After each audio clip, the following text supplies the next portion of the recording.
السلام عليكم. maanta waxaan inii wada muuqaal runtii aad iyo aad u cajiib ah. ninkan hortiina ka muuqda waxa lagu magacaabi jiray Donald Trump. haddaba ninkan waxa weeyaan muddo 7 sano ayuuna haysan wax hooya iyo guriga, micnaha waxa uu ahaa homeless. haddaba ninkan hortiina ka muuqda waxa noloshiisa gabi ahaanba badbaadisay uuna ku sii nagaan homelessnimadii xirfad uu bartay xilligii jaamacadiisa. maanta muuqaalkeenu wuxuu daaran xirfadda inay xirfadu aad ugu muhiimsantay nolosheena, ayna waajib tahay inaad xirfad kamid ah xirfadaha kala duwan ee ka jira adduunka aad mid kamid ah taqaanid, waayo waxa laga yaabaa maalmaha kamid ah inaad ku badbaadid ay nasrigii guushana ay ku noqoto. haddaba ninkan waxa uu ku noolaa dalka America.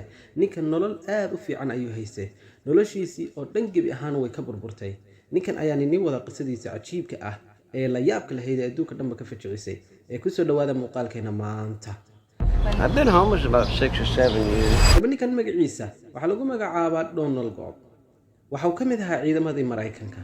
haddaba ninkani xilligii college-ka ee yaraantiisii waxa uu bartay xirfadda lagu yaqaano piano, micnaha muusigan la tumo kale ee heesaha. xirfaddaas uu bartay. haddaba ninkan noloshiisu waxay ahayd nolol aad u qurux badan oo qof kasta ku nool adduunkan uu jeclaysan lahaa inuu nolosha galo, waayo ninkan wuxuu ahaa xaas leh caruur, nolol fiican ku nool, hantina haysta ayuu ahaa. haddaba ninkani nolosha quruxda badan leh kuma sii nagaan ee waxa dhacday inuu noloshaasi ay inbiriqsi gudaheed ay kaga baaba'do markii uu qabantimay amba uu biloobay balwadda amba waxaan loo yaqaano gambalinka ee khamaarka iyo waxyaabahaas. noloshiisa oo dhanna saameysay. noloshiisii gudihii iyo xaaskiisii iyo tiisii caadiga private hayba ay noloshan gebi ahaanba saameysay. haddaba waxa arrinta la yaab kale ee ku noqotay fajac iyo lama dhaafaan ku noqotay xaaskiisii ayaa 1998kii isdaldashay. arrimaha loo sababaynayo ay isku daldasheen waxay nolosha ciriiriga ay soo wajahday ee ay galeen, taasoo ay gaaladuna aad u micno daran yihiin innaga alxamdulillaah ilaah baa muslim inoo doorto, wax walba inagu dhacana aynu leenahay alxamdulillaah ilaah baa inaga saari doonaa. haddaba xaaskiisii ayaa isdaldashay.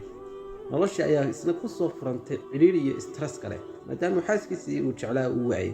waxaa ku soo baxay koritaanka ilmihiisina uu awoodi kari waayo inuu koriyo uu nolosha ugu qurux badan uu ku noolaysiiyo, maadaama weli ninkani uu ku dhex jiro badweyntii drugska iyo khamaarka iyo waxyaabahaas. uu awoodi kari waayo nolosha ilmihiisa yarna inuu kafeeyo.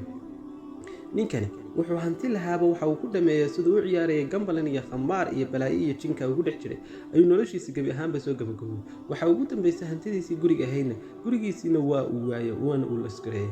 dhammaan shaqooyinku ka hayay dalka Amerikana waa uu waayay maadaama uu noloshiisii ay aad ciriir u gashay.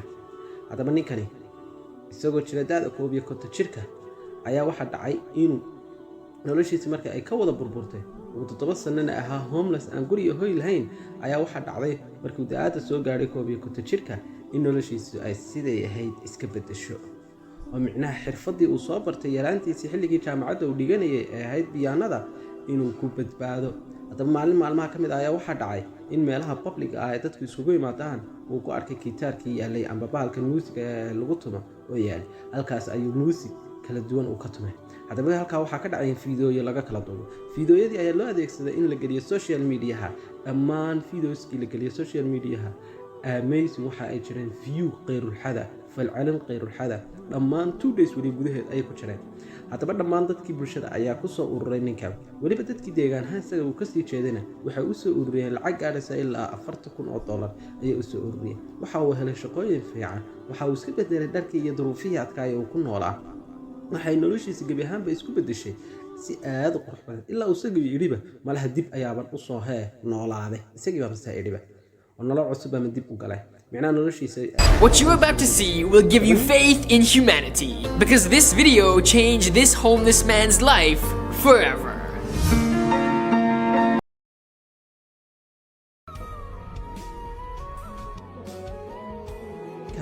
waxaan noloshiisa badbaadiyay oo aan ka baranaa fiidoogan laba tusaale.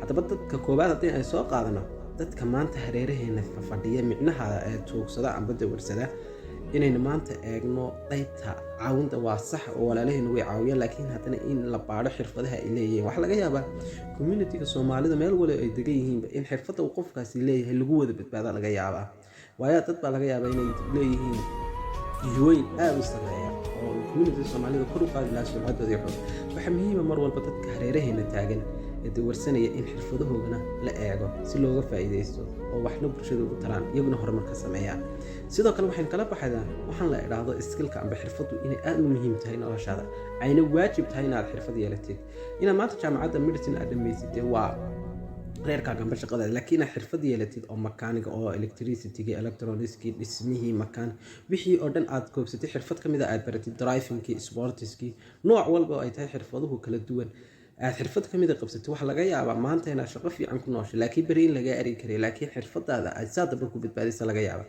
muuqaalkeena maanta waxaan kala bixi doonaa casharka aadka u muhiimka ah inahaas ayaan